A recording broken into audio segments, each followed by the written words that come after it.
여러분 안녕하십니까, 진성호입니다.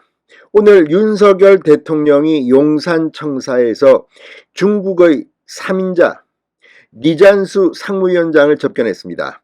자, 윤석열 대통령이 취임한 뒤 과거 약화됐던 한미 혈맹을 부활시키고 있습니다.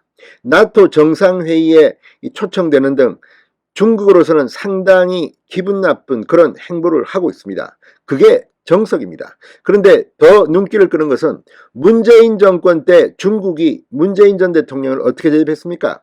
중국을 방문해서 홀대를 받았다는 그런 의혹을 낳고 있습니다. 혼밥하고 중국 눈치만 보고. 그런데 윤석열 대통령이 취임한 뒤 중국 권력 3인자가 왔다는 것은 이례적입니다. 자, 2015년 박근혜 대통령 시절에 중국의 상무위원장이 온 적이 있습니다. 건 7년 만에 다시 중국이 실력자를 한국에 보낸 겁니다.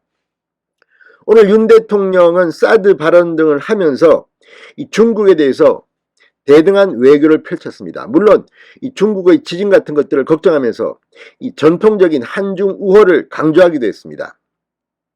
자, 윤 대통령은 곧 영국의 런던과 미국의 뉴욕, 캐나다를 순방합니다. 자, 이를 앞두고 지금 중국이 이제 대한민국의 눈치를 볼지도 모릅니다. 이게 외교입니다. 진성호의 직설 시작합니다. 방송에 앞서 아직 진성호 방송의 구독자가 아니신 분은 붉은색 구독 버튼 눌러주십시오. 더 좋은 방송으로 보답하겠습니다. 자, 윤석열 대통령이 오늘 중국 공산당 권력 서열 3위 리잔수 전국인민대회 상무위원장을 접견했습니다. 한중관계를 질적으로 더욱 발전시키길 기대한다고 말했습니다. 올해가 한중수교 30주년입니다. 자, 지금 이 전국인민대회 상무위원장은 대한민국으로 말하면 이 국회의장과 같은 그런 위치입니다. 상당히 중요한 자리입니다.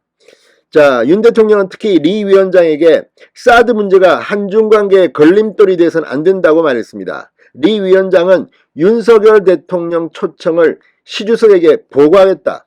윤 대통령도 편리한 시기에 방중해 주기를 기대한다고 말했습니다.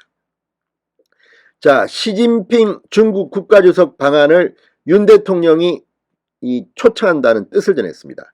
여기에 대한 답입니다. 아마 시진핑 주석이 한국을 올 것 같습니다. 그리고 윤 대통령도 중국을 가고 이렇게 활발한 한중 외교를 하는 것이 맞습니다.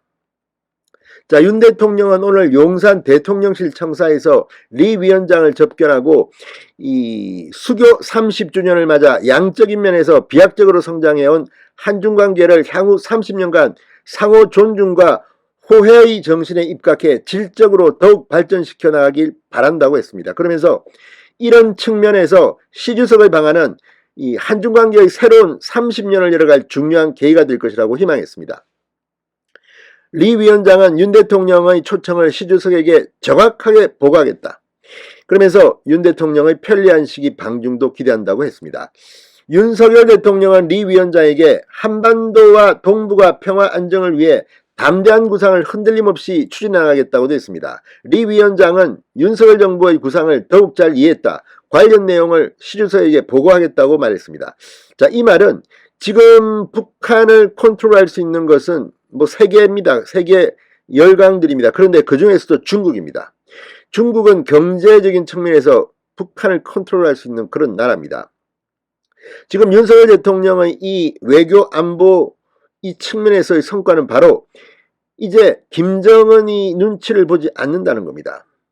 지금 김정은이 문재인 대통령 때는 그렇게 까불다가 요즘은 어떻습니까? 지금 평양 내부 코로나와 식량 문제로 지금 상당히 문제가 심각한 것으로 알려지고 있습니다. 이런 가운데 중국과의 외교 상당히 중요합니다. 자, 특히 이 사드 문제와 관련해서 윤석열 대통령은 최근 한중 외교장관 회담에서 논의됐듯이 양측이 서로 긴밀한 소통을 해서 이 사드 문제가 한중 관계에 걸림돌이 되지 않도록 해야 할 것이다. 리 위원장은 예민한 문제에 대한 긴밀한 소통 필요성에 공감했다고 합니다. 윤석열 대통령은 한중 양국 간 소통을 강화해서 우호적인 감정을 쌓아가야 할 것이라고 했습니다. 사실 실무적으로 한류 이런 것들이 중국에서 이렇게 문재인 정권 때처럼 제어되면 안 됩니다. 이게 외교입니다. 리 위원장은 중국이 우리 정부의 글로벌 중추 국가 비전을 통한 국제사회의 역할 확대를 지지하며 함께 협력하겠다고 했습니다. 윤 대통령은 영내와 국제사회에서 한중 간 협력할 분야가 많다고 화답했다고 대통령실을 밝혔습니다. 자, 이걸 보면 윤 대통령 이제 외교 부분에서는 문재인과는 전혀 다른 그런 칼날을 보여주고 있습니다. 특히 이 윤석열 대통령 취임 후 한국 정부가 이 미국이 주도하는 이 중국 대열에 등장하는 움직임 이 견제 대열에 등장하는 움직임 속에서 지금 중국은 윤석열 대통령을 신경 쓰지 않을 수가 없는 그런 처지인 것입니다. 윤 대통령은 리 위원장에게 최근 스촨성 지진으로 인해 많은 피해가 봤다. 그분들께 심심한 위로의 말씀을 드리고 속히 안정을 되찾을 수 있길 기원한다고도 말했습니다. 자, 어쨌든 오늘 중국의 실력자를 윤석열 대통령이 만났습니다. 이제 점점 더 윤석열 대통령의 외교가 빛을 볼 것으로 보입니다. 진성호의 직설이었습니다. 여러분 감사합니다.